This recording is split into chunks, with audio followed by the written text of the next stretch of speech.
Hey there, car enthusiasts. Today, we're taking a closer look at a decade that brought us muscle cars, iconic designs, and some absolute classics. But not every car that rolled off the assembly line in the 1960s was a winner. In fact, some were downright disasters. Here are three of the dumbest and worst cars America produced during this swinging decade. Buckle up, because these cars are going to make you wonder, what were they thinking?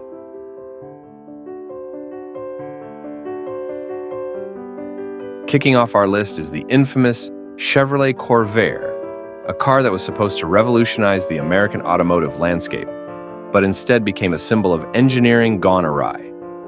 Introduced in 1960 by General Motors, the Corvair was GM's ambitious attempt to compete with the rising popularity of European imports like the Volkswagen Beetle. To appeal to the growing demand for smaller, more economical cars, GM designed the Corvair with a compact rear-engine layout and an air-cooled engine, a stark departure from the traditional front-engine, water-cooled configurations that dominated the American market. On paper, the Corvair had the potential to be a game-changer. Its unique design offered a lower center of gravity, which theoretically should have provided better handling and a more engaging driving experience. The rear-engine layout also allowed for a spacious interior relative to the car's size, making it an appealing option for families looking for an affordable, compact vehicle. However, the execution of the Corvair's design would lead to unforeseen and disastrous consequences. The key issue with the Corvair was its combination of a rear-mounted engine and swing axle suspension. Unlike more modern independent rear suspensions, the swing axle design used in the early Corvairs allowed the rear wheels to tuck under during hard cornering or sudden maneuvers. This characteristic, known as tuck under, significantly increased the likelihood of dangerous oversteer, where the rear of the car would swing out more than the driver intended, often resulting in a loss of control. In extreme cases, this could lead to the car rolling over, a situation that was particularly dangerous given the Corvair's lack of adequate safety features at the time. Adding to the car's handling woes was the fact that GM initially recommended tire pressures that exacerbated the Corvair's instability. The front tires were supposed to be inflated to a much lower pressure than the rear tires to maintain balance, but this was neither well communicated to drivers nor consistently followed by service providers. As a result, many Corvairs were driven with improper tire pressures, further increasing the risk of accidents. The Corvair's safety issues eventually caught the attention of consumer advocate Ralph Nader, who investigated the car as part of his broader critique of the automotive industry's safety practices. In 1965, Nader published his groundbreaking book Unsafe at Any Speed, which dedicated an entire chapter to the Corvair's flaws. Nader's book was a scathing indictment of not just the Corvair, but the entire industry's lax approach to safety. He argued that GM had prioritized cost savings over the safety of its customers, citing the Corvair as a prime example of corporate negligence. The public outcry, following the release of Unsafe at Any Speed, was immediate and intense. The book's revelations led to congressional hearings and eventually played a significant role in the establishment of the National Highway Traffic Safety Administration, NHTSA, in 1966, which ushered in a new era of federal oversight and regulation of automotive safety. In response to the growing criticism, GM made significant changes to the Corvair in 1965, introducing a fully independent rear suspension that corrected many of the handling issues. However, by this point, the damage to the Corvair's reputation was irreversible. Sales plummeted as consumers, now wary of the car's safety record, turned to other options. The Corvair was discontinued after the 1969 model year, its reputation tarnished beyond repair. The Chevrolet Corvair remains a cautionary tale in automotive history, illustrating the potential consequences of prioritizing innovation and cost-cutting over thorough engineering and safety testing. While the car was a bold attempt by GM to innovate, its legacy is one of caution and serves as a reminder of the critical importance of safety in automotive design. The Corvair's story also underscores the power of consumer advocacy and the impact that public pressure can have on corporate practices and government regulations. Next up is the AMC Rambler Marlin, a vehicle that sought to carve out a niche in the burgeoning personal luxury car segment of the 1960s, but ultimately missed the mark. Launched by American Motors Corporation, AMC, in 1965, the Marlin was designed to blend the sporty appeal of a fastback coupe with the comfort and luxury expected of a higher-end vehicle. Unfortunately, the end product was a car that struggled to satisfy either objective, leaving it with an identity crisis that doomed its market success. The Marlin was originally conceived as a sporty offshoot of the AMC Rambler Classic, a mid-size car known for its practicality and affordability. AMC's then-president, Roy Abernethy, envisioned the Marlin as a vehicle that could attract younger buyers who were looking for something more stylish and performance-oriented than the typical Rambler. To achieve this, AMC decided to give the Marlin a distinctive fastback roofline, a design trend that was becoming increasingly popular in the mid-1960s, inspired by cars like the Ford Mustang and Chevrolet Corvette. However, the Marlin's design suffered from some critical miscalculations. The car was built on the same platform as the Rambler Classic, which was relatively compact compared to other personal luxury cars of the era. The designers grafted the fastback roof onto this small frame, resulting in proportions that many found awkward and unbalanced. The roofline was long and sloping, extending all the way to the rear bumper, which gave the car an elongated appearance.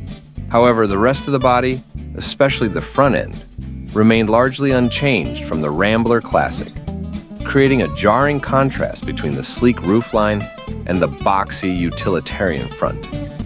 This mismatch in design elements gave the Marlin an odd silhouette that didn't quite fit into any existing category. It was too large and heavy to be considered a true sports car, yet it lacked the refined elegance typically associated with luxury vehicles. The Marlin's size was also a point of contention. It was considerably larger than most sporty coupes, but didn't offer the spaciousness or amenities that buyers expected in a luxury car. This left the Marlin in an uncomfortable middle ground, where it failed to resonate with either of its intended audiences. Beyond its aesthetic issues, the Marlin's performance did little to redeem its design. While it was available with a variety of engine options, including V8s, the Marlin was not particularly fast or agile, especially compared to true sports cars of the era. Its handling was more in line with that of a mid-sized sedan, which further alienated buyers looking for a spirited driving experience. Moreover, the car's ride quality, though comfortable, was not enough to justify its position as a luxury offering, leaving it as a compromise that pleased few. The Marlin's confusing identity was reflected in its marketing. AMC struggled to position the car in a way that made sense to consumers. Advertisements highlighted the Marlin's uniqueness and attempted to pitch it as a class of one, but this only underscored its lack of a clear target market. Buyers who wanted a sporty car gravitated towards the Mustang or Camaro, while those seeking luxury turned to established brands like Cadillac and Lincoln. As a result, the Marlin failed to capture significant market share. Sales of the Marlin were disappointing from the start. Despite a refresh in 1967 that saw the car move to a larger platform, the AMC Ambassador, the changes were too little, too late. The Marlin continued to be perceived as an oddity, a car that didn't quite know what it wanted to be. AMC discontinued the Marlin after the 1967 model year, with fewer than 18,000 units sold over its 3-year production run. The AMC Rambler Marlin is now remembered as an example of a car with ambitious goals but flawed execution. Its attempt to straddle the line between sportiness and luxury resulted in a design that pleased neither camp. The Marlin's failure highlights the importance of cohesive design and clear market positioning, lessons that are still relevant in the automotive industry today.